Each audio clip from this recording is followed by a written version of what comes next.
Well, you know, when the final score of a game is 49-29, you tend to not look at that game as being incredibly interesting or compelling. You're assuming that one team totally dominated and the other team maybe scored some points late to make it seem not so shitty. But, there's a bit of that at play. That's not entirely true.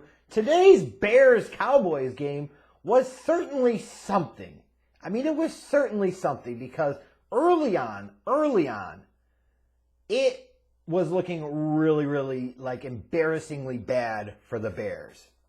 They really couldn't do anything or much of anything offensively, and the Bears' defense was just rolling over and taking it up the keister from the Cowboys.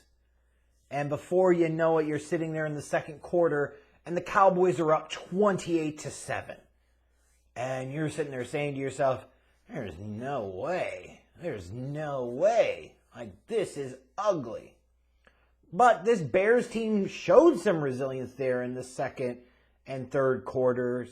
And you think about the Bears get a touchdown drive towards the end of the first half. Then you get the Eddie Jackson interception on that horrible decision. Not even throw, horrible decision by Dak Prescott. Puts the Bears in striking distance, and you get a field goal there before the half, and all of a sudden now it's 28-17. Just like that. So this team certainly had some fight today. And even when you look at their second offensive series, they come out, it's a touchdown, and all of a sudden it's a 5-point game. It was somewhat reminiscent of a few weeks ago when the Bears were playing the Vikings and they were down 21-3 early. Like, this team is fighting back. This team is playing hard. They're playing hard for their coach. But, you know, the talent difference eventually continues to play out. And the Cowboys put up a couple of more touchdowns. Then you had the defensive touchdowns. And I don't know what the hell Justin Fields is thinking. No, it's not his fault that David Montgomery fumbled. But for crying out loud, you can't hurdle over the dude knowing that he frickin' recovered the damn fumble. You've got to have more awareness of that. You've got to touch him down. Because that's a big moment in the game right there. Like, that's the play that really, truly, ultimately put this game out of reach for the Bears. Because I even opined on Twitter. And you're sitting there and it's 35-23. And you're sitting there saying, or even like when it was 28-23. Sitting there saying, you know, as bad as the Bears have been, like, they still have a shot. But just wait. Just give them a chance to play Bears football. And they won't disappoint. And they sure as hell didn't disappoint. And that's how we ended up, basically, with a final score of 49-29 in favor of the Cowboys. Now, I am certain, I guarantee, even some of my immediate post-game reaction tweets have been a little divisive, and that's fine. I certainly expect that my comments in this video will be divisive or not very well received, and that's fine too. Because I certainly don't look for validation from Bears football fans. Because why would I? I really do think that your view of this game is about your perspective. Like, to that whole point of, well, the Bears as a team, they fought hard and they kept trying and they got themselves back into the game, and that's great. That's a reflection of good coaching. A lot of you may say that, and I get that point.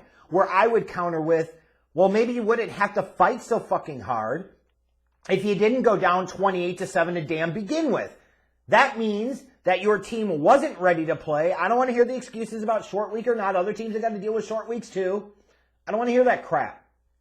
That means your team wasn't ready to play. That is a reflection to me of bad coaching. So as much as you might want to just focus on good coaching because you're Bears fans and you need whatever positivity you could possibly glean from a performance like this, I can say for every point there, there's a counterpoint that is equally valid. You wouldn't have to fight so hard if your coaching and preparation leading into the game wasn't so poor and your execution wasn't so poor. That is a reflection of a poorly coached team. Especially when you look at this team and you're going to say, well, we really like Eberflus and the way the guys rally behind him and respond to him. I look at this and say, same thing. If he was so good, why do his teams keep falling behind so much early? Right? And you're going to say, well, talent my ass. Because these teams claw back, they shouldn't be getting off to such shitty, slow starts.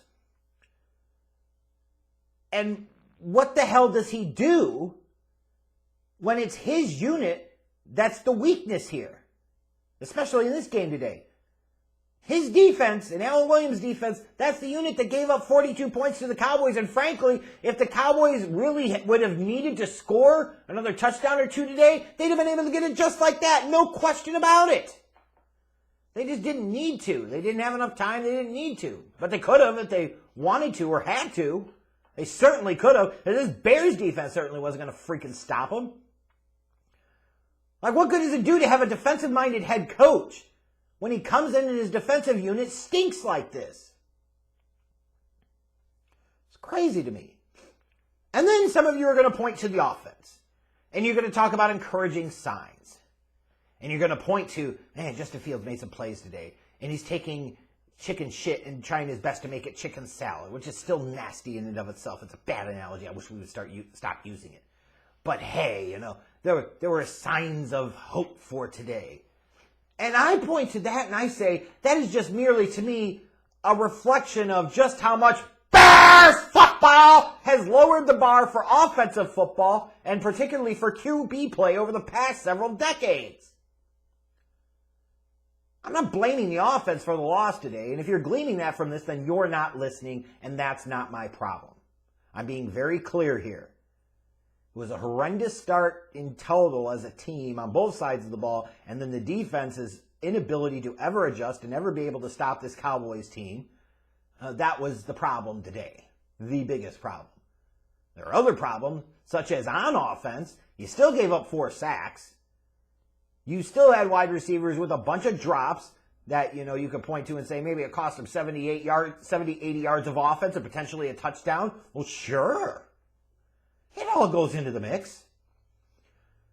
But for those of you that want to look at this as so positive and just be so dopey positive about a team that doesn't fucking deserve it, I don't get it. Now, if you want me to say this, I will say this. If you ask me right now, who would I have more confidence in? Justin Fields and his talents, even with some of the lingering concerns and remaining concerns I have about his skill set? Or Ryan Poles as a general manager and being able to do, as a general manager, the things he needs to do to better help Justin Fields and better balance out this roster and build it in the way that it needs to be built in the modern NFL? Oh, I easily have way more faith in Justin Fields at this point than I do Ryan Poles. I'm just saying. But to the whole point of well, Fields is making some plays, sure. But you've still got the same dumbass, gutless, gutsy game plan and play calling. Oh, the play calling was good. The play calling was fucking stupid again. I was encouraged last week, and then right back to this week, put him up. Put him up. I'm the offensive coordinator. I got courage. We're down 3 scores. We're going to continue to run the ball. 3rd and long, halfback dive. That type of shit. This is not how you develop a young quarterback, damn it. The Bears ran the ball 43 times today. 43 times. I want to repeat that. 43 times. Justin Fields had 23 official pass attempts. And even if you want to say, well, he ran the ball 8 times, so those could have been pass attempts. Well, a couple of them could have been. But let's just be generous and say all 8 of them were technically designed passes that he ended up running on. Not entirely true, but just humor me. That's up to 31 pass attempts, and the 4 sacks, that's 35 pass attempts. That's still below the damn 43 rushing attempts that this team had today. They're running the ball too fucking much. Well, they run the ball really, really well. Hey, ding dong, dumb dicks. This team's also butt naked last in the league in passing yards per game, near the butt naked rear of the NFL in average time of possession. You run the ball to control the clock. No. You get first downs to control the clock. It is much easier to get first downs throwing the football than running the football. So all this dated Bears football speak and think needs to RIP die. Look at the evidence. They run the ball this much, try to play it too goddamn close to the vest, limiting Fields' opportunities, which puts more pressure on him, and they're losing games on top of it. It's almost like all this running the ball isn't doing them any fucking good. And guess what? It didn't today either. Hey, we're down 3 scores. What are you going to do? Put them up. I'm going to run a first down. Going to stick to the game plan. Heavy dose of the ground game. 1 on second down. 1 on third down. Like that type of shit. It's too fucking predictable. Beyond many other things. And as much as you might want to sit there and feel positive about Justin Fields' performance, at the end of the day, seriously, he had 151 passing yards, 211 total yards. Like that is, have we set the bar that low that we look at that as a great performance? I mean, just think about that for a second. No, I'm not saying Justin Fields needs to throw for 400 passing yards every freaking game. I'm not unrealistic here. But God damn it, it doesn't feel like too much to ask in the modern NFL to have a quarterback be able to consistently at least throw for 200 yards passing, and Fields has done that exactly once this year. And you can make all the damn excuses about drops and this and that and the other bullshit, bad pass protection, what have you. It still doesn't change the fact that this team runs the goddamn ball too damn much. I agree, like, you see moments and flashes. But then you also see, like, hey, the one deep ball he hit it to Equinemius St. Brown, right? No. I'm thinking of something else. Like, you think of, yeah, it was like the early throw deep. Like, it was great, except he was like 8 yards off. And the receiver had to slow significantly down. He hits him in stride. Could have been a bigger play, could have been a touchdown. But it was nice to get a N'Keal Harry sighting today. He had a touchdown catch. That's something positive. Give him some more tick. Certainly don't know how much tick you want to give to Velus Jones Jr. right now. He's giving you that best Willie Galt impression. All that speed and brick-ass hands. Like, not only did he drop the deep ball, and that was actually a beautiful throw by Justin Fields. That has to be caught.